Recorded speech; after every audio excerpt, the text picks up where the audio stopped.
guys, so for today, meron akong ginagamit na AI that I use mostly for work and for UI design brainstorming. So you can check this out if pwede siya makatulong sa'yo, especially sa mga nagka-capstone dyan or mga nag-thesis. Kung wala kayong maisip na UI design sa inyong project, I can show you this one.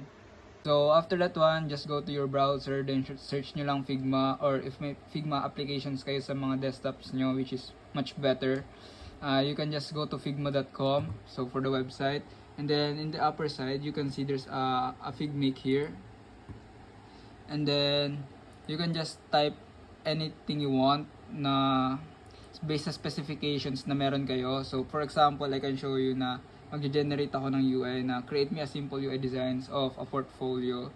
Then press nyo lang yung enter. You can also add some images dito sa mga ano nyo. Then wait lang natin siya mag-prompt. So yan.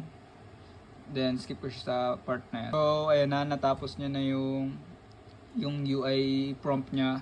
Then ito yung itsura. So yan, may about, may projects, yung skills, then may mga contacts din. So yan yung mga pwede nyong magamit dito sa AI na to. So kanina nagtry ako nung more detailed na UI na pwede kong gusto kong makita. Then ito yung generate niya. Pakita ko lang din sa inyo. May images pa dyan na hindi ko kulala.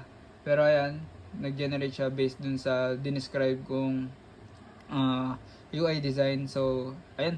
So ayan guys, so for this one, make sure na use nyo siya mostly for brainstorming and inspirations nyo. Mas maganda pa rin kung meron kayong mga designs in mind para hindi lahat naasa nyo sa AI. Pero yeah, that's all. Sana makatulong sa inyo to.